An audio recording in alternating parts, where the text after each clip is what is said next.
السلام عليكم.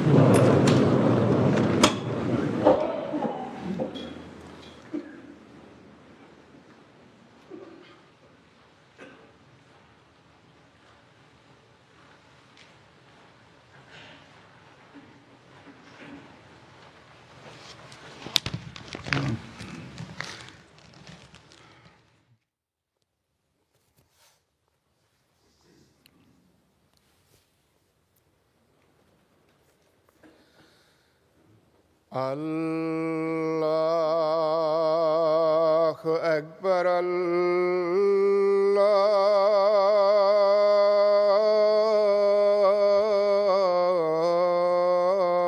الله أكبر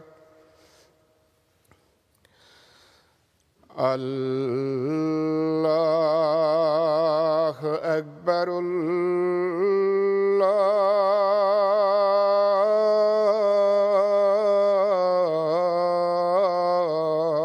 الله أكبر أشهد أن لا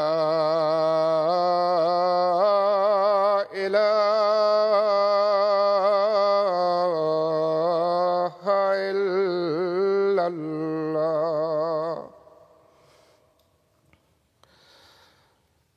أشهد أن لا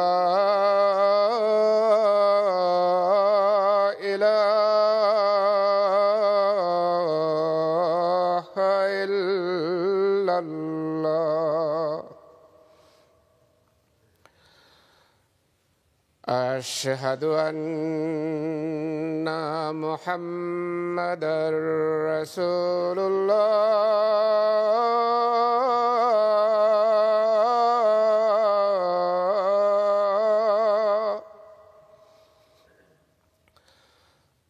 أشهد أن محمدًا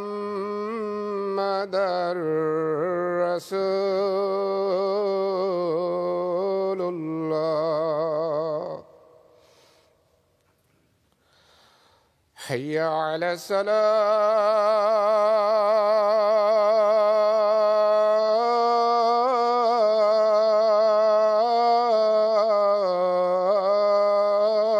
الصلاة حي على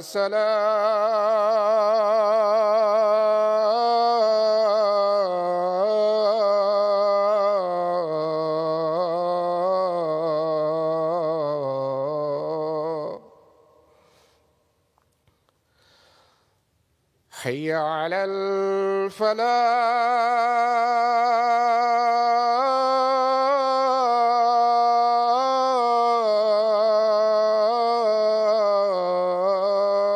الفلاح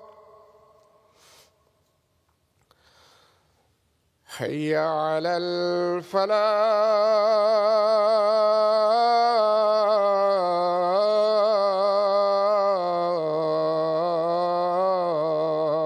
الفلاح الله أكبر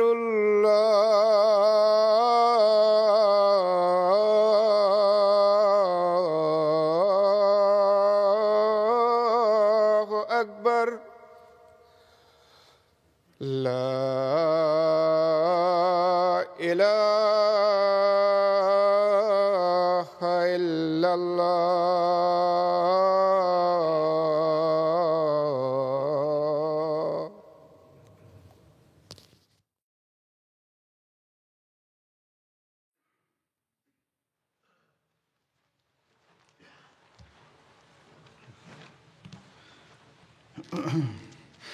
السلام عليكم ورحمة الله.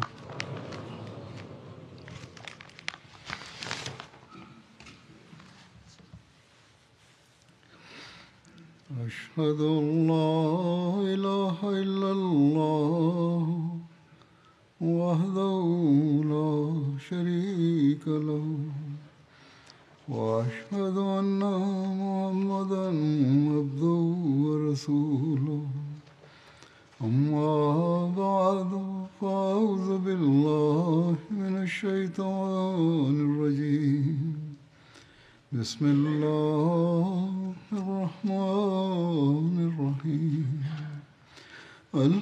لله رب العالمين الرحمن الرحيم مالك يوم الدين إياك نعبد وإياك نستعين اهدنا الصراط المستقيم صراط الذين أنعمت عليهم غير المغضوب عليهم ولا الضالين.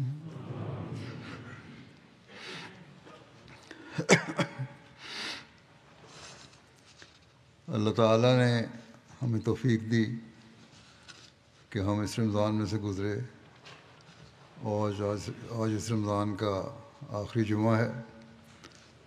اللہ تعالیٰ کا یہ احسان ہے کہ ہم میں سے بہت سوں کو اس نے عبادتوں کی بھی توفیق دی اور روزے رکھنے کی بھی توفیق دی، لیکن اس کے ساتھ ہی ہمیں اس طرح بھی توجہ دینی چاہیے کہ صرف رمضان کے روزے رکھنے سے یا عبادتیں کرنے سے رمضان میں ہمارا مقصد نہیں پورا ہو گیا، بلکہ خدا تعالیٰ نے ہمیں یہ نصیحت فرمائی ہے، یہ ہدایت فرمائی ہے کہ تم نے مستقل میرے عابد بندے بننا ہے اور میری عبادتوں کا حق ادا کرنے کی کوشش کرنی ہے. بس ان دنوں میں جن لوگوں کو یہ توفیق ملی کہ نمازوں کی طرف توجہ دیں، باجماعت نماز پڑھنے کی طرف توجہ دیں، نوافل پڑھنے کی طرف توجہ دیں، قرآن کریم پڑھنے کی طرف توجہ دیں، اور اس پر ان کو اللہ تعالیٰ نے عمل کی بھی توفیق دی. ان کا اب یہ فرض ہے کہ ان نیکیوں کو جاری رکھیں، اور یہ نیکیاں جاری رکھیں گے تبھی ہم اس مقصد کو حاصل کرنے والے بن سکتے ہیں جو اللہ تعالیٰ نے ایک انسان کی پیدائش کا مقصد بتایا. اور اس زمانے میں ہم نے حضرت صلی اللہ علیہ وسلم کے غلام صادق کے ہاتھ پر بیعت کر کے اس عہد کی تجدید کی. بس اس پر عمل کرنے کے لیے ہمیں اپنی بھرپور کوشش اب جاری رکھنی چاہیے. اور آج بھی اور رمضان کے باقی جو دو تین دن ہیں یا 2 دن ہیں، ان میں بھی یہ دعا کرنی چاہیے کہ اللہ تعالیٰ ہمیں اس رمضان کے فیض کی وجہ سے آئندہ بھی نیکیوں کو جاری رکھنے کی توفیق عطا فرمائے، اور ہم رمضان کے بعد ان نیکیوں کو بھول نہ جائیں جن کو ہم اللہ تعالیٰ کے حکم سے جاتے رہے ہیں. کیونکہ حضرت صلی اللہ علیہ وسلم کا تو یہی فرمان ہے کہ ایک مومن تو وہی ہے جس کو ایک نماز سے دوسری نماز تک کی فکر ہوتی ہے، ایک جمعہ سے دوسرے جمعہ تک کی فکر ہوتی ہے، ایک رمضان سے دوسرے رمضان تک کی فکر ہوتی ہے. یعنی وہ انتظار کرتا ہے تاکہ وہ آئیں اور میں پھر وہ عبادت بجا لاؤں، اور اس دوران اس عرصے میں وہ نیکیاں بھی بجا لاتا رہوں جو ان کرنے کا اللہ تعالیٰ نے حکم دیا. اور اس دوران چھوٹی چھوٹی غلطیاں اور گناہوں کا یہ باتیں جو ہیں کفارہ بن جائے. آپ صلی اللہ علیہ وسلم نے فرمایا یہ کفارہ بن جاتی ہیں. بس جس طرح رمضان اہم ہے، اسی طرح ہر نماز اور ہر جمعہ اہم ہے. یہ نہیں کہ رمضان کا آخری جمعہ تو بابرکت ہے، ہر جمعہ بابرکت ہے. اس زمانے میں جیسا کہ میں نے کہا حضرت مسیح موعود علیہ السلام کو اللہ تعالیٰ نے بھیجا اور ہمیں ان کو ماننے کی توفیق ملی. آپ نے اپنی جماعت کو بے شمار نصائح فرمائی کہ کس طرح تم حقیقی مسلمان بن سکتے ہو، کس طرح حقیقی طور پر اللہ تعالیٰ کے عبد بن سکتے ہو، کس طرح حضرت صلی اللہ علیہ وسلم کی امت کے فرد بن سکتے ہو. بس ان باتوں کو ہمیں یاد رکھنا چاہیے. ایک موقع پر آپ نے نصیحت کرتے ہوئے فرمایا کہ میں نے بارہا اپنی جماعت کو کہا ہے کہ تم میری اس بیعت پر ہی بھروسہ نہ کرنا، اس کی حقیقت جب تک نہ پہنچو گے تب تک نجات نہیں۔ کشر پر صبر کرنے والا مغز سے محروم ہوتا ہے۔ فرمایا کہ اگر مرید خود عامل نہیں تو عمل کرنے والا نہیں، اگر عمل کرنے والا نہیں مرید، تو پیر کی بزرگی اسے کوئی فائدہ نہیں دیتی۔ یہ کہہ دینا کہ میں فلاں پیر سے بیعت میں آ گیا ہوں، میں حضرت مسیح علیہ السلام کی بیعت میں شامل ہو گیا ہوں، اب مجھے بہت کچھ مل گیا ہے، اور فرمایا نہیں، یہ نہیں ہو سکتا۔ جب تک خود ہی ہم عمل کرنے والے نہیں ہوں گے اس وقت تک ہمیں یہ بیعت کوئی فائدہ نہیں پہنچا سکتی۔ اسی طرح اس کی مثال ہے، آپ نے فرمایا کہ جیسے کوئی کسی ڈاکٹر کے پاس جائے اور وہ نسخہ دے اور وہ نسخہ لے کر رکھ لے، اس سے کوئی فائدہ نہیں ہوگا۔ فائدہ تو اسی صورت میں ہوگا جب اس ڈاکٹر کے نسخے یا اس طبیب کے نسخے سے فائدہ اٹھائے، اس کا علاج کرے، ان دوائیوں کو استعمال کرے۔ اس لیے آپ نے فرمایا کہ میں نے ایک کتاب لکھی ہے کشتی نو، اس کشتی نو کو بار بار پڑھو، اس میں تمہارے لیے نصائح ہیں، اور جب اس کو بار بار پڑھو گے اور نصائح پر عمل کرو گے اور پھر اپنی زندگیوں کو اس کے مطابق ڈھالنے کی کوشش کرو گے جو اللہ تعالیٰ اور اس کے رسول صلی اللہ علیہ وسلم کے حکموں کے مطابق اس میں احکامات درج ہیں، ان کو دیکھو گے تو پھر وہی تمہاری کامیاب زندگی ہے، اور وہی چیز ہے جو تمہیں بیعت میں فائدہ دینے والی ہوگی۔ اور نے فرمایا کہ اللہ تعالیٰ تو فرماتا ہے کہ وہ آدمی فلاح پا گیا جو پاک ہو گیا، یعنی قد افلح من زکاہا، جس نے اپنے نفس کو پاک کیا وہ مقصد کو پا گیا۔ جب اس پر عمل کرو گے تو تبھی تمہیں فائدہ ہوگا۔ آپ مثال دیتے ہوئے فرمایا کہ ہزاروں چور ہیں، زانی ہیں، بدکار ہیں، شرابی ہیں، بدماش ہیں، اور یہ دعویٰ کرتے ہیں کہ ہم حضرت صلی اللہ علیہ وسلم کی امت میں سے ہیں، مگر کیا وہ در حقیقت ایسے ہیں؟ کیا وہ حق رکھتے ہیں کہ حضرت صلی اللہ علیہ وسلم کی امت کہلا سکیں؟ فرمایا ہرگز نہیں، یہ نہیں ہو سکتا۔ امتی وہی ہے جو آپ کی تعلیمات پر پورا کاربند ہے، اور اگر تعلیمات پر کاربند نہیں تو پھر وہ امتی نہیں کہلا سکتا۔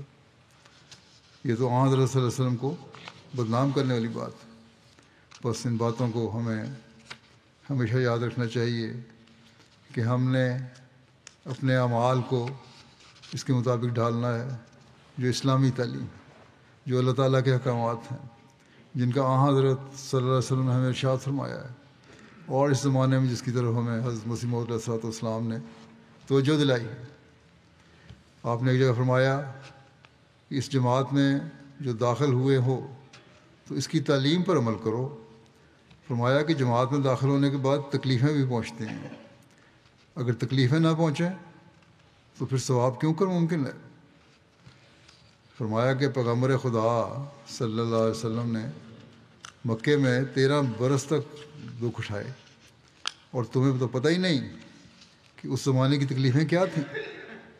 بس ہمیشہ یاد رکھو کہ تکلیفیں تو پہنچتی ہیں، لیکن جب یہ تکلیفیں پہنچ رہی تھیں مکے میں صحابہ کو بھی اور حضرت صلی اللہ علیہ وسلم کو بھی، اس وقت بھی حضرت صلی اللہ علیہ وسلم نے صبر کی تعلیم دی تھی، اور اس کا کیا نتیجہ نکلا؟ نتیجہ یہ نکلا کہ آخر کار دشمن فنا ہو گیا۔ فرمایا کہ تم دیکھو گے کہ یہ جو شریر لوگ ہیں یہ بھی اس وقت نظر نہیں آئیں گے جو تمہاری مخالفت کرتے ہیں۔ آج کل بھی یہی حالات ہیں۔ اللہ تعالیٰ نے ارادہ کر لیا ہے کہ اس جماعت کو دنیا میں پھیلائے گا۔ فرمایا کہ یہ لوگ تمہیں تھوڑے دے کر دکھ دیتے ہیں، مگر جب جماعت کثیر ہو جائے گی تو یہ خود ہی چپ ہو جائیں گے۔ یہی دنیا میں اصول رہا ہے، یہی نبیوں کی جماعت کی ہم نے تاریخ دیکھی ہے۔ فرمایا کہ اگر خدا تعالیٰ چاہتا تو یہ لوگ دکھ نہ دیتے اور دکھ دینے والے پیدا نہ ہوتے، مگر خدا تعالیٰ ان کے ذریعے سے صبر کی تعلیم دینا چاہتا ہے۔ اللہ تعالیٰ سب طاقتوں کا مالک ہے، وہ ان ظالموں کے ہاتھ روک سکتا ہے، لیکن وہ ہمیں بھی آزمانا چاہتا ہے کہ ہم میں کتنا صبر ہے اور ہم کتنا اللہ تعالیٰ سے تعلق پیدا کرتے ہیں. کیا صرف رمضان کے دنوں میں ہماری باتیں اللہ تعالیٰ کی خاطر تو نہیں ہو رہی؟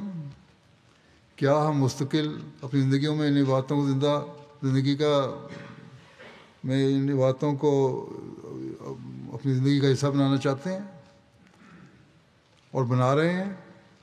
اگر یہ نہیں تو پھر کچھ بھی نہیں.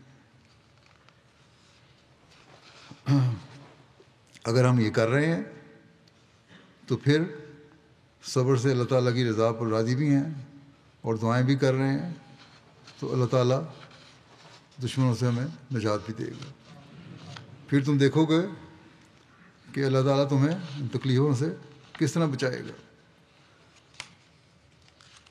فرمایا کہ صبر بھی ایک عبادت ہے. صبر بھی ایک عبادت ہے. خدا تعالیٰ فرماتا ہے کہ صبر کرنے والوں کو وہ بدلے ملیں گے جن کا کوئی حساب نہیں، یعنی ان پر بے حساب انعام ہوں گے. یہ اجر صرف صابروں کے واسطے ہے، دوسری عبادت کے واسطے اللہ تعالیٰ کا یہ وعدہ نہیں ہے. جب ایک شخص ایک جماعت میں زندگی بسر کرتا ہے تو جب اسے دکھ پر دکھ پہنچتا ہے تو آخر حمایت کرنے والے کو غیرت آتی ہے اور دکھ دینے والے کو تباہ کر دیتا ہے. یعنی اللہ تعالیٰ کو پھر غیرت آئے گی جب ہم صبر کریں گے اور اس کے آگے جھکیں گے اور دعائیں کریں گے. لوگ بے صبری کا مظاہرہ باز کر دیتے ہیں. ٹھیک ہے، بہت تکلیفیں ہو رہی ہیں بعض جگہ پہ ہمیں، پاکستان میں خاص طور پر، لیکن اللہ تعالیٰ نے ہم سے ہی امید رکھی ہے. اللہ نے یہی ہمیں فرمایا ہے کہ صبر کرو. صرف یہ نہیں کہ ہم نے اس رمضان میں دعائیں کر لی ہیں، بلکہ ہم ان دعاؤں کو اور ان نیک اعمال کو اپنی زندگی میں مستقل حصہ بنا لیں گے تو تبھی ہمیں فائدہ بھی ہوگا. آپ نے بڑی تحدی سے فرمایا کہ ہماری جماعت اللہ تعالیٰ کی حمایت میں ہے اور دکھ اٹھانے سے ایمان قوی ہو جاتا ہے. صبر جیسی کوئی شے نہیں. بس یہ باتیں ہیں جو ہم یاد رکھیں گے تو انشاءاللہ تعالیٰ ترقی کرتے چلے جائیں گے اور دشمن ہمارے کاموں میں کبھی کوئی روک نہیں پیدا کر سکتا، منصوبوں میں کبھی کوئی روک نہیں پیدا کر سکتا. لیکن شرط وہی ہے کہ ہمارے اپنے نیک عمل ہوں اور ہم ہر چیز خدا تعالیٰ کی رضا کے لیے کرنے والے ہوں. ایک جگہ آپ نے فرمایا اب تم روح و دنیا نہ رہو بلکہ خدا تعالیٰ کی طرف متوجہ ہو جاؤ، اور جب تم خدا تعالیٰ کی طرف متوجہ ہو جاؤ گے تو پھر تم دیکھنا کہ کس طرح اللہ تعالیٰ تمہارے لیے آسانیاں پیدا فرماتا ہے. پھر آپ نے تقویٰ کے بارے میں نصیحت کرتے ہوئے فرمایا کہ یہ تو تاریخ بتاتی ہے کہ اوائل میں جو سچا مسلمان ہوتا ہے اسے صبر کرنا پڑتا ہے. صحابہ پر بھی ایسا ہی زمانہ آیا کہ پتے کھا کر گزارا کیا. بعض اوقات روٹی کا ٹکڑا بھی میسر نہیں آتا تھا. فرمایا کہ کوئی انسان کسی کے ساتھ بھلائی نہیں کر سکتا جب تک خدا تعالیٰ بھلائی نہ کرے. اللہ تعالیٰ چاہے بھلائی کرنا تو پھر ہی بھلائیاں ہوتی ہیں انسانوں کی طرف سے بھی. جب انسان تقوی اختیار کرتا ہے تو خدا تعالیٰ پھر اس کے واسطے دروازے کھول دیتا ہے. یہ تمہارا خیال ہے کہ لوگ تمہارے لیے بھلائی کریں گے، لیکن اگر اللہ تعالیٰ کا ابھی یہ ارادہ نہیں ہے کہ بھلائی ہو تو تم لاکھ کوششیں کر لو، لوگ بھلائی نہیں کر سکتے. نیکی پر چلنے کے لیے اللہ تعالیٰ کی طرف جھکنا ضروری ہے، اور جب اس کی رضا حاصل ہوگی اور جب ہم تقوی پر چلنے لگیں گے تو پھر اللہ تعالیٰ اپنے فضل کے دروازے بھی کھولے گا انشاءاللہ.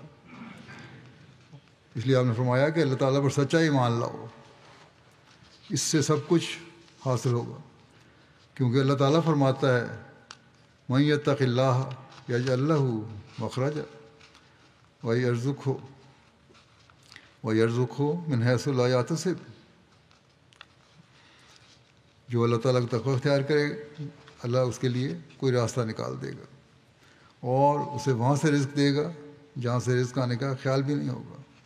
وہاں سے سہولتیں مہیا فرمائے گا جہاں سے کچھ امید بھی نہیں ہوگی. بس یہ باتیں ہمیں یاد رکھنی چاہیے اگر ہمیں اپنی زندگیوں کو کامیاب بنانا ہے اور ہم نے اس فیض سے فیض اٹھانا ہے جو اس رمضان کا یا ہر رمضان کا فیض ہوتا ہے۔ پھر حقوق العباد کے لیے بھی آپ نے فرمایا کہ آپس میں مل جل کے بیٹھو، جس قدر تم آپس میں ایک دوسرے سے محبت کرو گے اسی قدر اللہ تعالیٰ بھی تم سے محبت کرے گا۔ اب صرف یہ باتیں ظاہری باتیں نہیں، بلکہ رمضان کے دنوں میں جو اعلیٰ اخلاق کا مظاہرہ کرنے کی طرف توجہ پیدا ہوئی ہماری بہت سارے لوگوں میں ہوتی ہے، بتاتے بھی ہیں۔ اب یہ ضروری ہے کہ ان اعلیٰ اخلاق کو ہم ہمیشہ جاری بھی رکھیں، اور چھوٹی چھوٹی باتوں پر، چھوٹے چھوٹے جھگڑوں پر، چھوٹے چھوٹے مسائل پہ جو آپس میں اختلافات پیدا ہوتے ہیں ان کو ختم کریں اور محبت اور پیار کی زندگی گزاریں۔ بس جب ہم یہ کریں گے تو پھر اللہ تعالیٰ کے فضلوں کی بارش بھی ہم پر برسے گی۔ پھر ایک جگہ آپ نے نصیحت کرتے ہوئے فرمایا کہ ہماری جماعت کے لیے ضروری ہے کہ اس پرآشوب زمانے میں جب کہ ہر طرف ضلالت اور غفلت اور گمراہی کی ہوا چل رہی ہے، تقویٰ اختیار کریں۔ دیکھیں آج کل کون سا ایسا ذریعہ نہیں ہے جو گمراہی کی طرف لے جانے کے لیے استعمال نہیں ہو رہا۔ ہر قسم کا میڈیا، ہر قسم کا کوشش ہو رہی ہے، اس پہ کسی کام پہ لگا ہوا ہے۔ دنیا داروں نے ہر ذریعے کو گمراہی اور ضلالت اور غفلت کی طرف لے جانے اور اللہ تعالیٰ سے دور لے جانے کے لیے استعمال کرنا شروع کیا ہوا ہے۔ ایسے وقت میں ہمارا کام جو یہ دعویٰ کرتے ہیں کہ ہم نے اس زمانے میں دین کی تجدید کے لیے اور اسلام کی نشر ثانیہ کے لیے مسیح موعود علیہ السلام کو ماننا ہے، ہمارا یہ کام ہے کہ ہم چیزوں سے بچنے کی کوشش کریں۔ خود ہی جائزہ لیں کتنے ہم میں سے ایسے ہیں جو ان سے بچتے ہیں، نوجوان بھی، بڑی عمر کے بھی، عورتیں بھی، بچے بھی، ہر ایک کو ہمیں جائزہ لینا چاہیے۔ آپ فرماتے ہیں کہ دنیا کا یہ حال ہے کہ اللہ تعالیٰ کے احکام کی عظمت نہیں، حقوق اور وصایا کی پرواہ نہیں۔ کیا اللہ تعالیٰ نے نصیحت فرمائی؟ کچھ نہیں پرواہ۔ فرمایا دنیا اور اس کے کاموں میں حد سے زیادہ انہماک ہے۔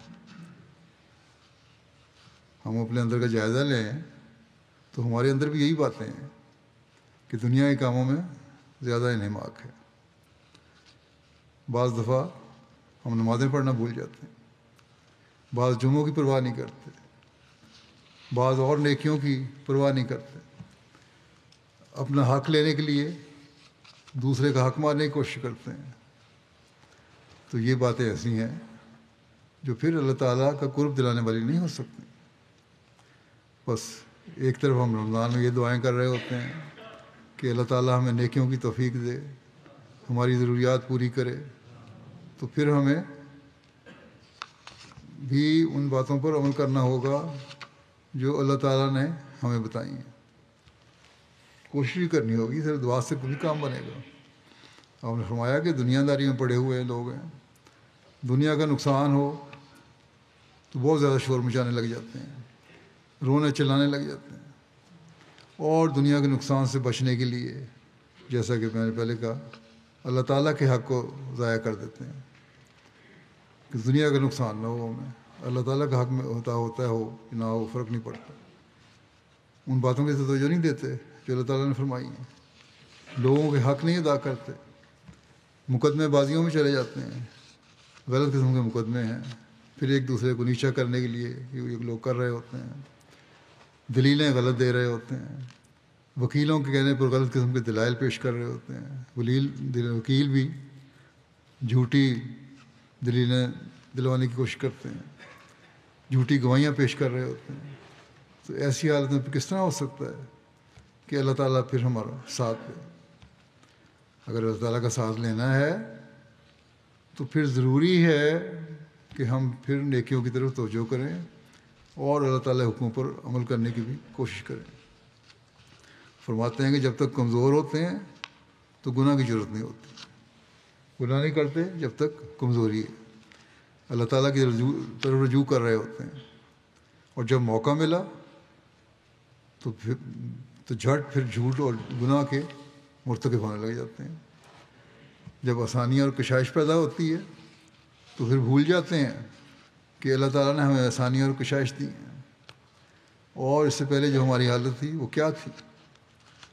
اللہ تعالیٰ کی شکر گزاری تو یہی ہے کہ ہم ان نیکیوں کو جاری رکھیں اور اللہ اور اس کے بندوں کو حق غصب کرنے کی کبھی کوشش نہ کریں جو ہماری کمزوری میں نیکیاں تھیں. اگر حق مار رہے ہیں تو اس کی وجہ یہی ہے کہ سچا تقویٰ نہیں. آپ نے فرمایا سچا تقویٰ ہو تو پھر ایسی حرکتیں انسان کر ہی نہیں سکتا.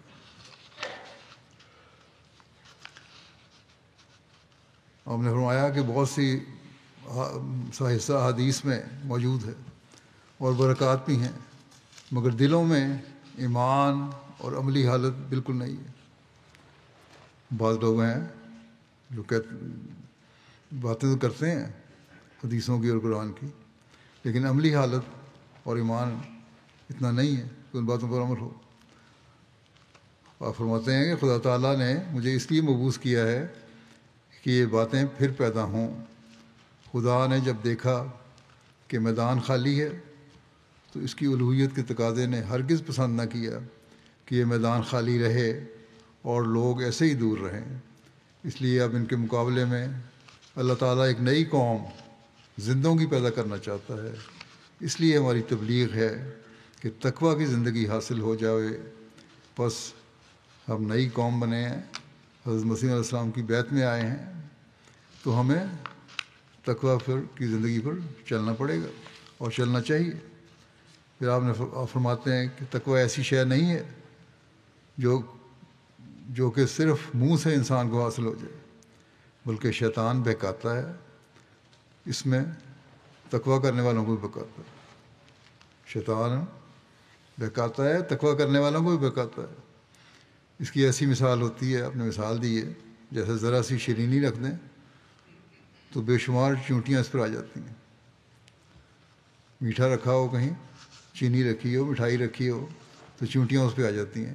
یہی حال شیطانی گناہوں کا ہے، اور اسی سے انسان کی کمزوری کا حال معلوم ہوتا ہے. کیا حال ہے انسان کی کمزوری کا؟ سمجھتا ہے کہ میں بڑا نیک ہو گیا ہوں، بڑا تقویٰ میں عمل کر رہا ہوں، لیکن شیطان حملہ کر دیتا ہے.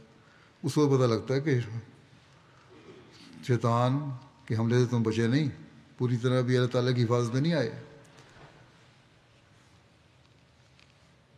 فرمایا کہ اگر خدا تعالیٰ چاہتا تو ایسی کمزوری نہ رکھتا انسان.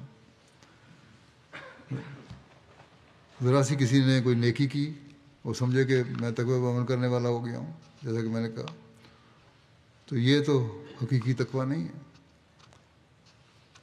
یہ ایسا تقویٰ ہے اس پہ شیطان حملے کرتا ہے.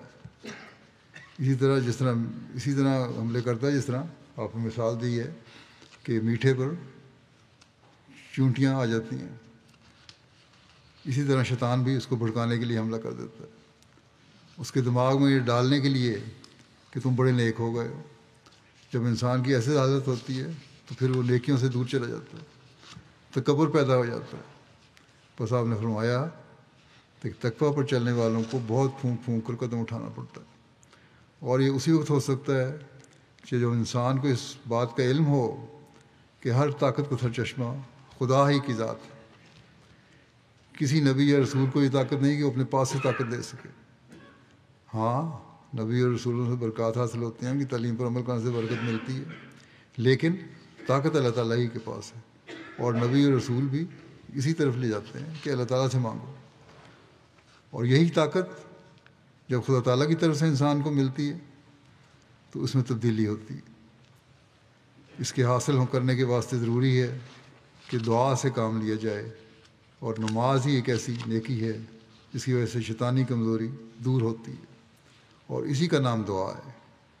شیطان چاہتا ہے کہ انسان اس میں کمزور رہے، کیونکہ وہ جانتا ہے کہ جس قدر اصلاح اپنی کرے گا وہ اسی ذریعے سے کرے گا.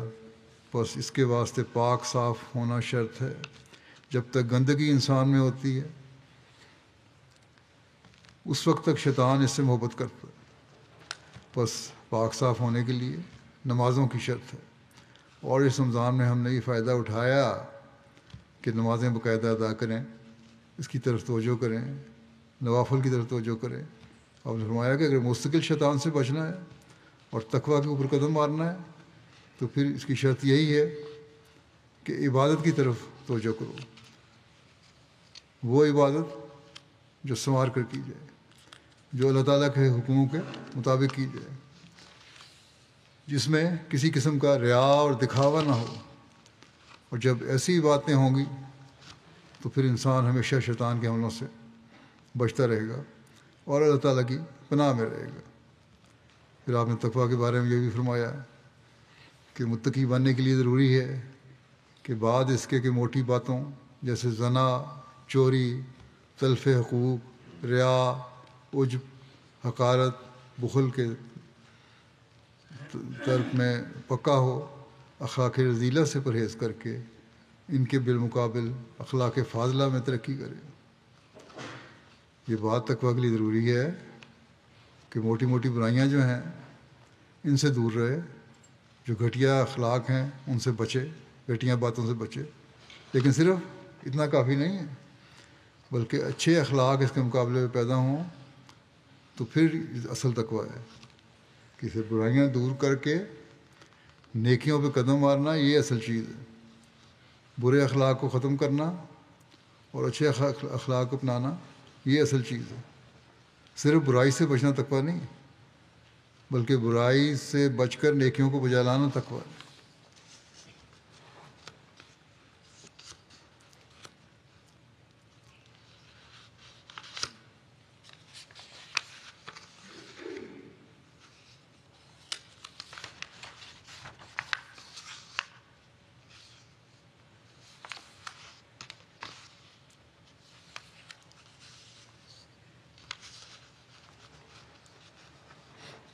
پھر اس کے علاوہ اور کیا چیزیں ہیں نیکیوں میں؟ لوگوں سے مروت کر کے پیش آنا، خوش خلقی دکھانا، ہمدردی سے پیش آنا، خدا تعالیٰ کے ساتھ سچی وفا اور صدق دکھلانا، اور خدمات کے مقام محمود تلاش کرنا۔ ایسے کوشش کرنا کہ انسان کو ایسے کام کرنے کی توفیق ملے جو اللہ تعالیٰ کو بھی پسند ہوں اور قابل تعریف ہوں۔ ان باتوں سے انسان متقی کہلاتا ہے۔ آپ نے فرمایا کہ جب یہ باتیں انسان میں پیدا ہوں وہی لوگ متقی ہوتے ہیں۔ پھر آپ نے فرمایا کہ جب لوگ ایسے ہوتے ہیں تو اللہ تعالیٰ ایسے لوگوں کا متولی ہو جاتا ہے، کیونکہ اللہ تعالیٰ خود فرماتا ہے کہ لا خوف علیہم ولا ہم یحزنون، ان پر کوئی خوف نہیں ہوگا اور نہ ہی وہ غم کریں گے۔ اور پھر ایک جگہ فرماتا ہے وَهُوَ يَتَوَلَّى الصَّالِحِينَ، اور وہ نیک لوگوں کا ہی کفیل بنتا ہے۔ حدیث شریف میں آیا ہے کہ اللہ تعالیٰ ان کے ہاتھ ہو جاتا ہے جس سے وہ پکڑتے ہیں، ان کی آنکھ ہو جاتا ہے جس سے وہ دیکھتے ہیں، ان کے کان ہو جاتا ہے جس سے وہ سنتے ہیں، ان کے پاؤں ہو جاتا ہے جس سے وہ چلتے ہیں۔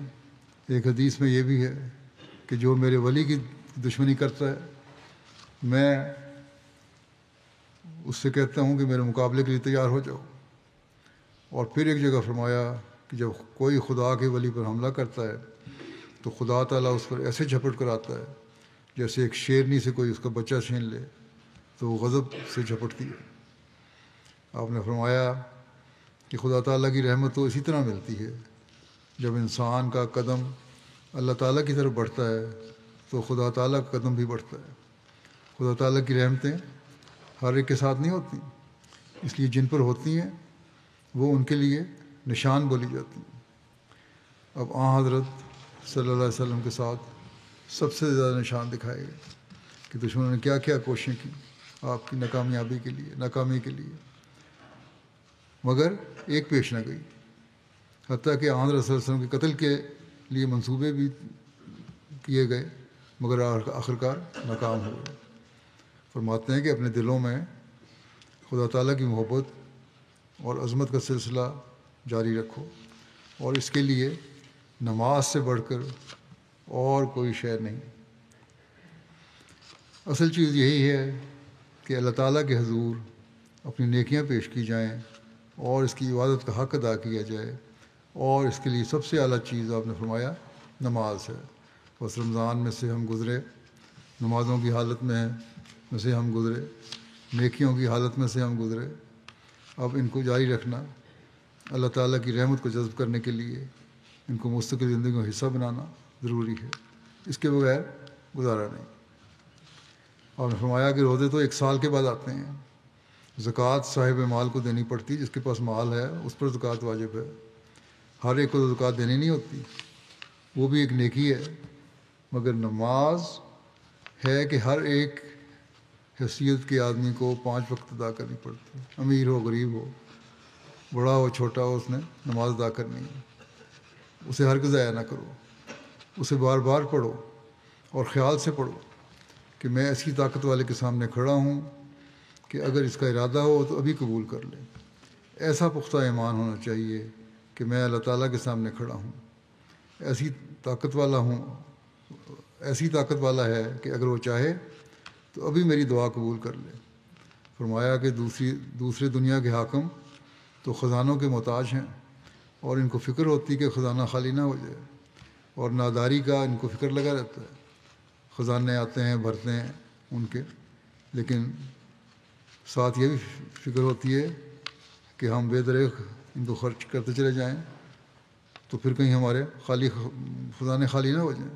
آج کل مغربی دنیا میں جو اپنے آپ کو بڑے امیر سمجھتے تھے، یہی حالات ہیں، سمجھتے تھے کہ ہمارے پاس بہت دولت ہے کبھی ختم نہیں ہوگی، لیکن بڑے برے حالات ہو رہے ہیں، ہر ایک کی معیشت تباہی کی طرف جا رہی ہے، مہنگائی بڑھ رہی ہے، روپے کی قیمت کم ہو رہی ہے، پاؤنڈ کی قیمت کم ہو رہی ہے، ڈالر کی قیمت کم ہو رہی ہے، اور ایک فساد پیدا ہوا ہے، اور ان کو فکر پڑ گئی، تبھی انہوں نے بہت ساری پابندیاں بھی لگا دی ہیں۔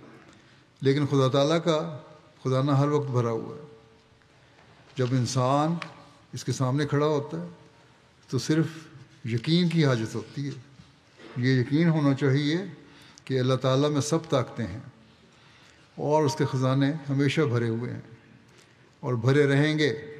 جب یہ یقین ہو تو پھر اس سے مانگتا ہے، پھر اللہ تعالیٰ میں طاقتیں ہیں کہ وہ قبول کر کے دعاؤں کو اسی وقت دے بھی دے۔ فرمایا کہ اسے اس امر پر یقین ہو کہ میں ایک سمیع، علیم اور خبیر اور قادر ہستی کے سامنے کھڑا ہوا ہوں، اگر اسے مہر آ جاوے، اس کی مہربانی ہو تو ابھی دے دے، بڑی تضرع سے دعا کرے، نا امیدی اور بزن ہو ہرگز نہ ہو۔ اگر اس طرح کرے تو اس راحت کو جلد دیکھ لے گا، اور خدا تعالیٰ کے اور فضل اس میں شامل ہوں گے۔ اگر انسان ایسی حالت پیدا کرے گا تو پھر اللہ تعالیٰ کے فضل حاصل ہوں گے اور خود خدا بھی ملے گا۔ تو یہ طریقہ ہے جس پر کاربند ہونا چاہیے، مگر ظالم فاسق کی دعا قبول نہیں ہوا کرتی، کیونکہ وہ خدا تعالیٰ سے لاپرواہ ہے۔ ایک بیٹا اگر باپ کی پرواہ نہ کرے اور ناخلف ہو تو باپ کی اس کی پرواہ نہیں ہوتی، تو خدا کو کیوں ہو؟ بس آپ نے فرمایا کہ ہماری جماعت کو چاہیے کہ خدا تعالیٰ سے سچا تعلق پیدا کریں اور اپنی ایمانی قوتوں کو یقین تک پہنچانے کی کوشش کریں، اور یہی وہ مقصد ہے جس کے لیے میں آیا ہوں، اور یہ مقصد حاصل کرنے کی کوشش نہیں کر رہے تو پھر آپ نے فرمایا کہ میری بیعت کا کوئی فائدہ نہیں۔ بس ہمیں یہی کوشش کرنی چاہیے کہ اپنی نیکیوں کو بڑھاتے چلے جائیں اور اللہ تعالیٰ سے خاص تعلق پیدا کریں، اور یہی ہماری زندگیوں کا مقصد ہے، یہی جماعت کی ترقی میں ہمارے لیے فائدہ دینے والی چیز ہے، یہی ہمیں مشکلات اور مصائب سے بچانے والی ہے، اور اسی سے جماعت انشاءاللہ تعالیٰ ترقی کرتے کرتے اس مقام تک پہنچے گی جس کا اللہ تعالیٰ نے وعدہ فرمایا ہے۔ آپ نے فرمایا کہ مسیح موعود کے جو کام ہیں ان میں سے پہلا تو یہی ہے جو اللہ تعالیٰ نشان دکھلا رہا ہے کہ حضور صلی اللہ علیہ وسلم کے زمانے میں دکھائے تھے نشان، اسی تسلسل میں اب بھی نشان دکھا رہا ہے، خود ترقی کے نشان دکھا رہا ہے اور اب بھی دکھلاتا چلا جا رہا ہے۔ آپ نے فرمایا تاکہ اللہ تعالیٰ یہ ثابت کرے کہ اللہ تعالیٰ ہماری دعاؤں کو سننے والا ہے اور اس کا جواب بھی دیتا ہے، اور ہمارے ساتھ اس کی نصرت ہے، یہ نشان دکھا رہا ہے۔ اللہ نے فرمایا جو دوسرا مقصد وہ یہ ہے کہ خدا تعالیٰ سے بندوں کا تعلق پیدا کروایا جائے میرے آنے کا۔ اگر تو فعل اللہ تعالیٰ کا ہے، ایک تو فعل اللہ تعالیٰ کا ہے، فرمایا کہ ایک فعل تو اللہ تعالیٰ کا ہے جو اس نے حضور صلی اللہ علیہ وسلم سے وعدہ کیا ہے وہ دے رہا ہے، دوسرے اللہ تعالیٰ نے ہماری ذمہ داری لگائی ہے کہ ہم اس کے شکر گزار بندے بنیں اور اس کی عبادت کا حق ادا کرنے والے ہوں اور اپنے ایمانوں میں ترقی کرنے والے ہوں۔ جب یہ ہوگا تو پھر اللہ تعالیٰ کے فضلوں کو ہم حاصل کرنے والے ہوں گے اور ہم اس بیعت کا حق ادا کرنے والے ہوں گے جو حضرت مسیح علیہ السلام کی بیعت میں آنے کا ہمارا مقصد ہے۔ آپ نے فرمایا کہ ہماری جماعت کے لیے اسی بات کی ضرورت ہے کہ ان کا ایمان بڑھے، اللہ تعالیٰ پر سچا یقین اور معرفت پیدا ہو، نیک اعمال میں سستی اور کسل نہ ہو، کیونکہ اگر سستی ہو تو پھر وضو کرنا بھی ایک مصیبت لگتا ہے، چاہے جائے کہ وہ تہجد پڑھے۔ اگر اعمال صالحہ کی قوت پیدا نہ ہو اور مسابقت علی الخیرات کے لیے جوش نہ ہو تو ہمارے ساتھ تعلق پیدا کرنا بے فائدہ ہے۔ اگر تبدیلی پیدا نہیں کر رہے اپنے آپ میں، نیکیاں بجا لانے کا ایک جوش پیدا نہیں کر رہے، اللہ تعالیٰ کی عبادت کرنے کا جوش اور اعلیٰ اخلاق دکھانے کا جوش پیدا نہیں کر رہے تو پھر میری بیعت میں آنے کا کوئی فائدہ نہیں۔ فرمایا کہ ہماری جماعت میں تو وہی داخل ہوتا ہے جو ہماری تعلیم کو اپنا دستور العمل قرار دیتا ہے اور اپنی ہمت اور کوشش کے موافق اس پر عمل کرتا ہے، لیکن جو محض نام رکھ کر تعلیم کے موافق عمل نہیں کرتا وہ یاد رکھے کہ خدا تعالیٰ نے اس جماعت کو ایک خاص جماعت بنانے کا ارادہ کیا ہے اور کوئی آدمی محض نام لکھوانے سے جماعت میں نہیں رہ سکتا۔ اس پر کوئی نہ کوئی وقت ایسا آتا ہے کہ وہ بدقسمتی سے الگ بھی ہو سکتا ہے اور ہو جائے گا۔ اس لیے جہاں تک ہو سکے اپنے اعمال کو اس تعلیم کے مطابق کرو جو دی جاتی ہے۔ آپ نے فرمایا کہ اعمال پروں کی طرح ہیں، بغیر اعمال کے انسان روحانی مدارج کے لیے پرواز نہیں کر سکتا۔ جہاں پرندے اٹھتے ہیں ہوا میں پروں سے، تو اعمال بھی روحانی فضا درجے بلند کرنے کے لیے ضروری ہیں۔ اعمال ہوں گے تو انسان اوپر اٹھ سکتا ہے، اللہ تعالیٰ کے قریب جا سکتا ہے۔ انسان روحانی مدارج کے لیے پرواز نہیں کر سکتا اور ان اعلیٰ مقاصد کو حاصل نہیں کر سکتا جو ان کے نیچے اللہ تعالیٰ نے رکھے ہیں۔ فرمایا کہ پرندوں میں فہم ہوتا ہے، ان میں عقل ہوتی ہے، اگر وہ عقل اور فہم سے کام نہ لیں جو اللہ تعالیٰ نے ان کی جبلت میں رکھی ہے، ان کی فطرت میں رکھی ہے، تو جو کام ان سے ہوتے ہیں وہ نہ ہوں۔ مثلا شہد کی مکھی میں اگر فہم نہ ہو تو وہ شہد نہیں نکال سکتی، اور اسی طرح نامور کبوتر جو ہیں، پیغام لے جانے والے کبوتر جن کا پہلے بہت استعمال ہوتا تھا، ان کو اپنے فہم سے کسی قدر کام لینا پڑتا ہے، کس قدر دور دراز کی منزلیں وہ طے کرتے ہیں، خطوط پہنچاتے ہیں۔ اسی طرح پرندوں سے عجیب عجیب کام لیے جاتے ہیں۔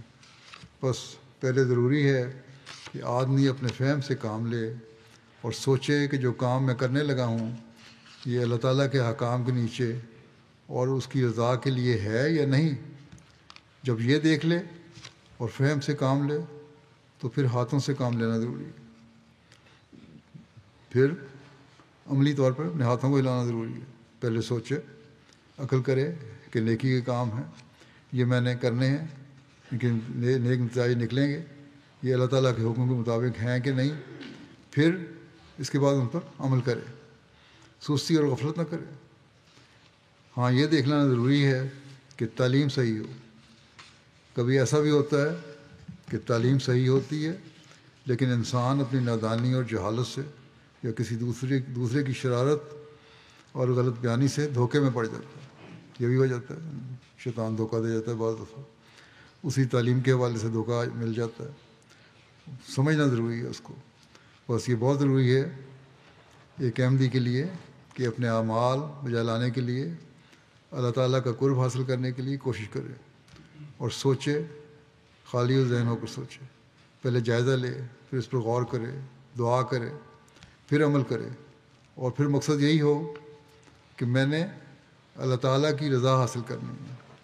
بس جب ہم ان باتوں پر عمل کرنے والے ہوں گے تب ہی ہم حضرت مسیح علیہ السلام کی بیعت کے مقاصد کو پورا کرنے والے ہوں گے۔ پھر ایک جگہ آپ نے اپنی بات عبادتوں کے معیار اونچے کرنے کے لیے نصیحت کرتے ہوئے یہ بھی فرمایا کہ اللہ تعالیٰ سے محبت سے پورا حصہ لو، اور اصل توحید اسی سے قائم ہوگی، اور اس کے لیے جہاں تم اقرار کرتے ہو کہ ہمیں اللہ تعالیٰ سے محبت ہے، اس کی توحید قائم کرنا چاہتے ہیں، وہاں اس کی تصدیق لازمی ہے۔ اس کے لیے پھر اللہ تعالیٰ کے حضور گرنا اور گڑانا ضروری ہے۔ جب یہ باتیں ہوں گی تو تب ہی ہم حقیقی توحید کو بجا لانے والے اور اس پر عمل کرنے والے اور اس کو پھیلانے والے ہوں گے۔ پھر اس بات کی وضاحت کرتے ہوئے کہ خدا تعالیٰ کے ساتھ محبت سے کیا مراد ہے، آپ نے فرمایا کہ یہی اس سے مراد ہے کہ اپنے والدین اور اپنی جورو یعنی بیوی، اپنی اولاد، اپنے نفس، ہر چیز پر اللہ تعالیٰ کی رضا کو مقدم کر لیا جائے۔ چنانچہ قرآن شریف میں آتا ہے فاذکروا اللہ کذکرکم آباءکم او اشد ذکرا، یعنی اللہ تعالیٰ کو ایسا یاد کرو جیسا تم اپنے باپوں کو یاد کرتے ہو، بلکہ اس سے بھی زیادہ اور سخت درجے کی محبت کے ساتھ یاد کرو۔ آپ نے فرمایا کہ یہاں یہ امر بھی غور طلب ہے کہ خدا تعالیٰ نے یہ تعلیم نہیں دی کہ تم خدا کو باپ کہہ کر پکارو، بلکہ اس نے یہ سکھایا ہے کہ نصارہ کی طرح دھوکہ نہ لگے۔ اس لیے یہ کہا ہے کہ نصارہ کی طرح دھوکہ نہ لگے اور خدا کو باپ کہہ کر پکارا نہ جائے۔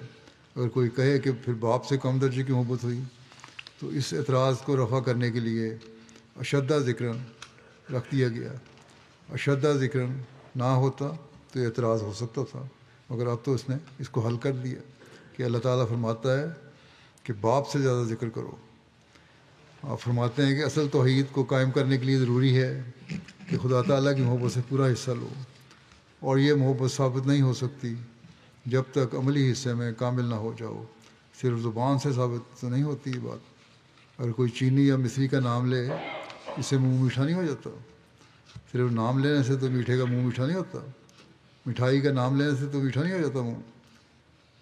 اگر زبان سے کسی دوستی کا اعتراف اور اقرار کرے مگر مصیبت اور وقت پڑنے پر اس کی امداد نہ کرے، دستگیری سے پہلو تہی کرے، تو دوست صادق نہیں ٹھہر سکتا۔ اسی طرح پر اللہ تعالیٰ کی توحید کا نرا زبان ہی سے اقرار ہو اور اس کے ساتھ محبت کا بھی زبانی اقرار موجود ہو تو کچھ فائدہ نہیں، بلکہ یہ زبانی اقرار کے بجائے عملی حصے کو زیادہ چاہتا ہے۔ اس سے مطلب یہ نہیں کہ زبانی اقرار کوئی چیز نہیں۔ فرمایا کہ میری غرض یہ ہے کہ زبانی اقرار کے ساتھ عملی تصدیق لازمی ہے، اس لیے ضروری ہے کہ خدا کی راہ میں اپنی زندگی وقف کرو، اور یہی اسلام ہے، یہی وہ غرض ہے جس کے لیے مجھے بھیجا گیا ہے۔ بس جو اس چشمے کے نزدیک نہیں آتا جو خدا تعالیٰ نے اس غرض کے لیے جاری کیا ہے، وہ یقیناً بے نصیب رہے گا۔ آپ نے فرمایا کہ اللہ تعالیٰ کی توحید قائم کرنے کے لیے اپنی زندگیوں کو ایسے بناؤ، ضروری نہیں ہے کہ وقف کر کے کوئی جماعت کی ملازمت میں آتا ہے، بلکہ مطلب یہ ہے کہ اللہ تعالیٰ کے پیغام کو پہنچانے کے لیے، تعلیم پر عمل کرنے کے لیے اپنی زندگیوں کو وقف کرو، ان کو اس طرح ڈھالو یہ ظاہر ہو کہ ہماری زندگی اللہ تعالیٰ کی خاطر ہے۔ ایسا بناؤ گے اپنی زندگیوں کو تو تبھی کامیابی ہے۔ فرمایا یہ مقصد سمجھو اپنی زندگیوں کا کہ صرف ہم نے دنیا نہیں کمانی، بلکہ حضرت مسیح علیہ السلام کی بیعت میں آگے ہم نے اللہ تعالیٰ کی توحید کو دنیا میں قائم کرنے اور پھیلانے کے لیے ہر ممکن کوشش کرنی ہے۔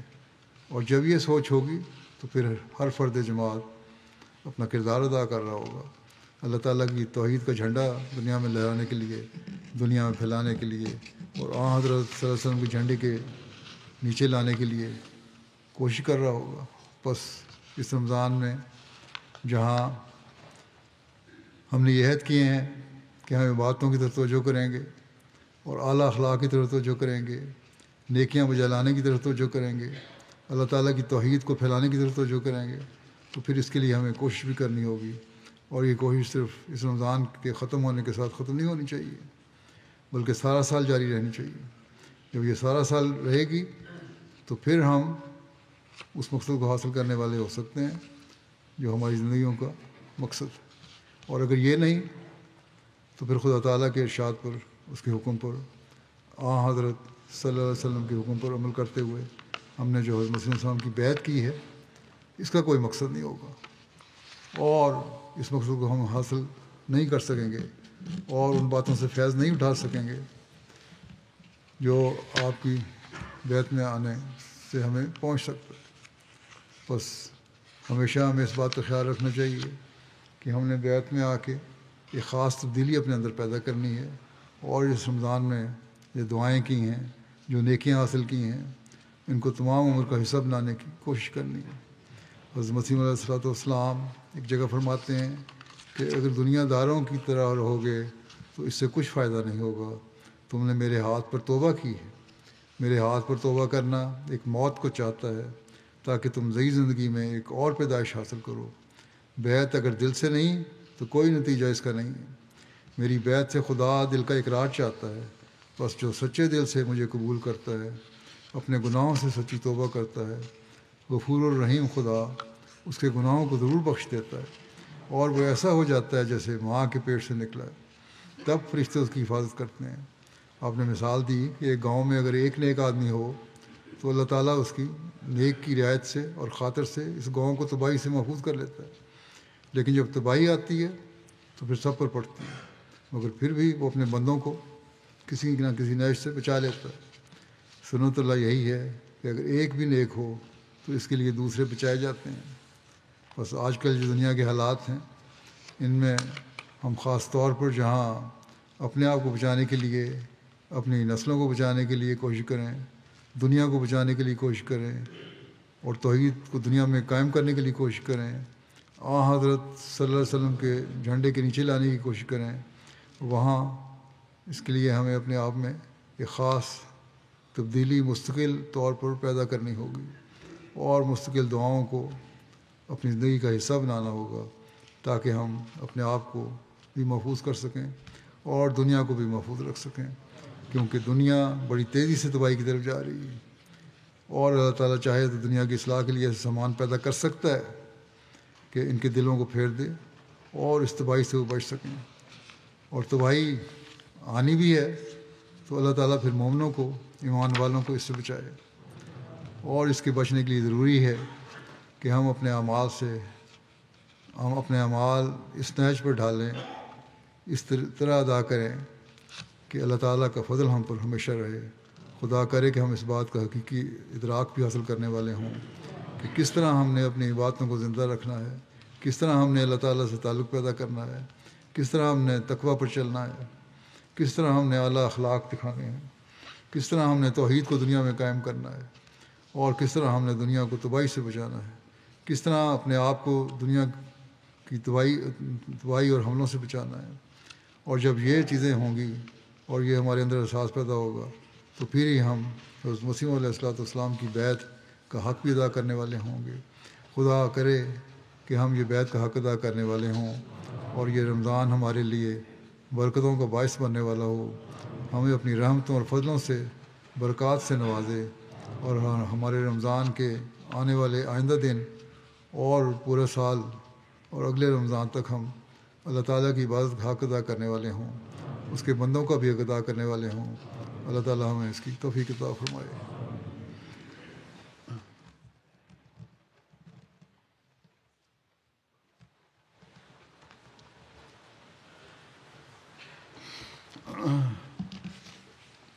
الحمد للہ نحمده ونستعینه ونستغفره ونؤمن به ونتوکل علیہ ونعوذ باللہ من شرور انفسنا ومن سیئات اعمالنا من يهده الله فلا مضل له ومن يضلل فلا هادي له ونشهد أن لا إله إلا الله ونشهد أن محمدا عبده ورسوله عباد الله رحمكم الله إن الله يأمر بالعدل والإحسان وإيتاء ذي القربى وينهى عن الفحشاء والمنكر والبغي يعظكم لعلكم تذكرون اذكروا الله يذكركم وادعوه يستجب لكم ولذكر الله أكبر